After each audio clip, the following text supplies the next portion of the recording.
अरे चांदनी क्या हुआ? मैं पिछले 1 घंटे से देख रहा हूँ, नींद नहीं आ रही क्या? मुझे भूख लगी है। ये सुनकर मोहित बुरी तरह हैरान हो गया। चांदनी कहीं तुम पागल तो नहीं हो गई हो? नहीं, सच सच बताओ, अगर हो गई हो तो पागल खाने में दाखिला करवा दूं। अरे ऐसा क्यों बोल रहे हैं आप?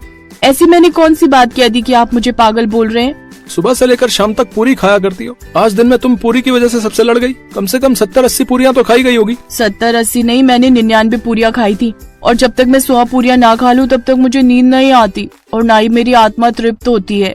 अरे मेरी माँ, 1 पूरी और खा लेनी चाहिए थी ना। जाओ पूरियां खाकर आओ। चांदनी उसी वक्त किचन में गई, सिर्फ 1 पूरी बनाई और खा गई। अब मुझे नींद आएगी, अब जाकर चुपचाप सो जाती हूँ, वरना मोहित फालतू में मुझ पर चिल्लाएंगे। चांदनी अपने कमरे में जाकर सो गई। सुबह वो जल्दी से उठकर चाय नाश्ता बनाने लगी और अपने लिए ढेर सारी पूरियां बना ली। उसके सास ससुर और मोहित सिर्फ चाय पी रहे थे, जबकि चांदनी चाय के साथ पूरियां भी खा रही थी। बहू, तू इतनी सारी पूरियां खाती है, तेरा मन नहीं भरता?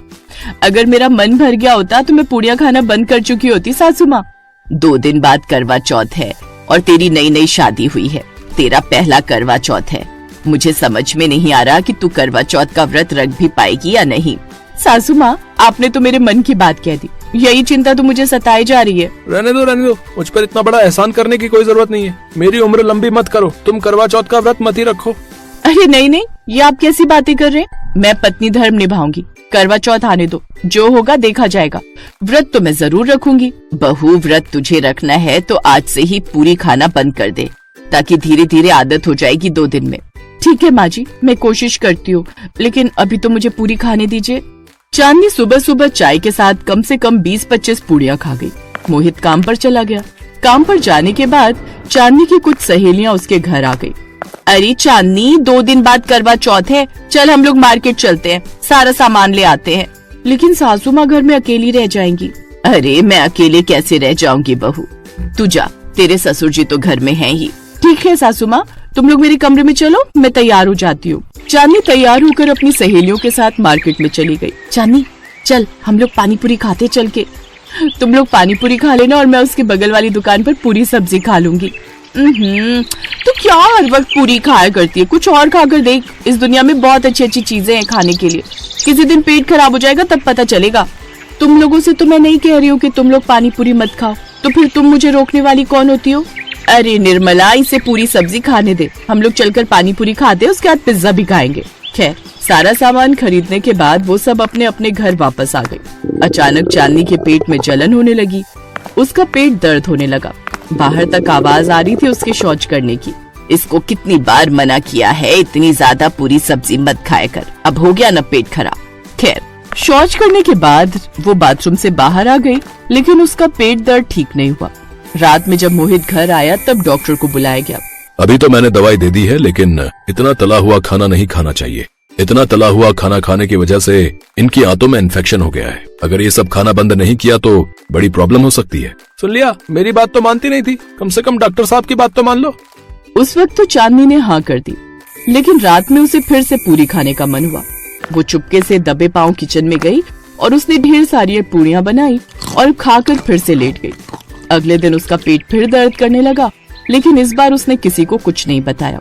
अगर मैंने किसी को भी बताया तो सब लोग मुझे ही डांटेंगे। अब मैं क्या करूं भगवान, मैं खुद को पूरी खाने से रोक ही नहीं पा रही हूँ। मुझे जल्दी से बाथरूम जाना पड़ेगा। चांदनी बाथरूम में गई और उसने इस बार खून की लैट्रिन की। ये देखकर वो बहुत डर गई, लेकिन इतना सब कुछ होने के बावजूद वो पूरी खाना बंद नहीं कर रही थी। सबसे छुप छुप कर वो पूरी खाती जा रही थी। फिर अगले दिन करवा चौथ का दिन आ गया। चलो अच्छा है, आज मेरे पेट में दर्द नहीं हो रहा। लगता है ज्यादा पूरियां खाने की वजह से ही सच में इन्फेक्शन हो गया था मेरे पेट में। क्या हुआ बहू, आज पूरी खाने का मन नहीं हो रहा है क्या? तुम भी कमाल करती हो भाग्यवान। कम से कम व्रत के टाइम पर उसे बार बार पूरी की याद मत दिलाओ, वरना वो बेचैन हो जाएगी। हाँ माँ, पिताजी बिल्कुल सही कह रहे हैं। कम से कम व्रत की वजह से ही आज ये पूरी नहीं खाएगी। हो सकता है आज के बाद आदत भी छूट जाए। धीरे धीरे शाम हो गई। आज ऐसा पहला दिन था जब चांदनी ने पूरी नहीं खाई थी, इसलिए उसे बहुत बेचैनी हो रही थी। वो खुद के पैरों को रोक नहीं पाई और सीधा किचन में जाकर पूरियां बनाने लगी। बहू, तू आज हमारी परंपरा का नाश करने जा रही है। करवा चौथ वाले दिन पूरी खाने वाली बहू बनने वाली है तू। सासू माँ, मैं पूरी अभी नहीं खाऊंगी। आज पहला ऐसा दिन है जब मैं पूरियां नहीं खा रही हूँ। मैंने जैसे ही आंखें बंद की वैसे ही सपने में मुझे पूरियां दिखाई देने लगी। फिर जैसे ही मेरी आंखें खुली मेरी लार टपकने लगी। मुझे चारों तरफ पूड़ियां ही पूड़ियां दिखाई दे रही थी, तो इसलिए मैं पूड़ियां बनाने आ गई। कम से कम इसी बहाने पूड़ियों को देख तो पाऊंगी। तू नहीं सुधरने वाली, लगता है मुझे ही कुछ करना पड़ेगा। करवा चौथ के व्रत वाले दिन भी चांदनी किचन में पूड़ियां बनाती रही। वहीं दूसरी तरफ उसकी सास मोहित से अकेले में कुछ बात कर रही थी। मोहित बेटा, मुझे तो बहुत टेंशन हो रही है। इतनी ज्यादा पूड़ियां खाने की वजह से कहीं कुछ हो न जाए बहू को। माँ, चांदनी के माँ बाप ने भी इसकी पूरी खाने की आदत छुड़वाने की बहुत कोशिश की, पर वो कामयाब नहीं हो पाए। जो काम इसके माँ बाप नहीं कर पाए, वो काम हम लोग कैसे कर सकते हैं?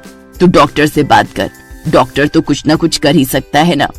ठीक है माँ, मैं डॉक्टर साहब से बात करके देखता हूँ। मोहित ने डॉक्टर को फोन किया तो डॉक्टर ने तुरंत मोहित को अपनी क्लिनिक बुला लिया। मोहित डॉक्टर से मिलकर आ गया, लेकिन तब तक रात हो चुकी थी। तभी मोहित ने देखा कि चांद निकल आए हैं। माँ, चांदनी देखो, चांद निकल आया, जल्दी आ जाओ। चांदनी और उसकी सास तैयार होकर छत पर आ गई। मोहित और उसके पिता पहले से ही छत पर मौजूद थे। अब चांदनी और उसकी सास ने चांद को छलनी से देखा, फिर अपने अपने पतियों को देखा। चांदनी के ससुर ने अपनी पत्नी को पानी पिलाया। उसके बाद मोहित ने जैसे ही चांदनी को पानी पिलाया, वैसे ही वो बेहोश होकर गिर गई। डॉक्टर साहब, अचानक चांदनी बेहोश कैसे हो गई थी? ऐसा तो नहीं कि व्रत रखने की वजह से बेहोश हो गई हो? नहीं, मैंने आप लोगों को मना किया था कि इन्हें तेल से बनी हुई कोई भी चीज मत खिलाना, लेकिन तुम लोग नहीं माने। अगर मैं गलत नहीं हूँ तो मेरे कहने के बावजूद भी तुमने पूड़ियाँ खाई थी ना? सच सच बताना, यहाँ पर तुम्हारी जान का सवाल है। हाँ डॉक्टर साहब, मैंने खुद को रोकने की बहुत कोशिश की, लेकिन मेरा मन मानने को तैयार ही नहीं था, इसलिए सबसे छुप छुप कर मैं पूड़ियाँ खाती रही। ठीक है, आज करवा चौथ है, आज भी पूड़ियाँ खा लो, क्योंकि 10 से 15 दिनों का ही समय है तुम्हारे पास। ये दुनिया छोड़कर तुम जाने वाली हो। ये सुनकर चांदनी डर गई। डॉक्टर इतना कहकर चला गया। अब चांदनी जब भी पूड़ियों की तरफ देखती, उसे अपनी मौत नजर आती, इसलिए उसे अब पूड़ियों से नफरत हो गई। 1 महीना बीत गया। मोहित, 1 महीना बीत गया पर मुझे तो कुछ नहीं हुआ। चांदनी, अब तुम्हारी पूरी खाने की आदत छूट गई है तो सच बता देता हूँ। करवा चौथ वाले दिन मैंने ही डॉक्टर साहब के कहने पर पानी में बेहोशी की दवा मिलाई थी। डॉक्टर ने जो भी कहा था झूठ कहा था, ताकि तुम्हारी पूरी खाने की आदत छूट जाए। अगर मैं ऐसा ना करता तो सच में तुम्हारी आंतों में गहरा इन्फेक्शन हो जाता, जिससे तुम्हारी जान भी जा सकती थी। तो इस तरह से अब चांदनी की पूरी खाने की आदत छूट गई और वो लोग खुशी खुशी रहने लगे।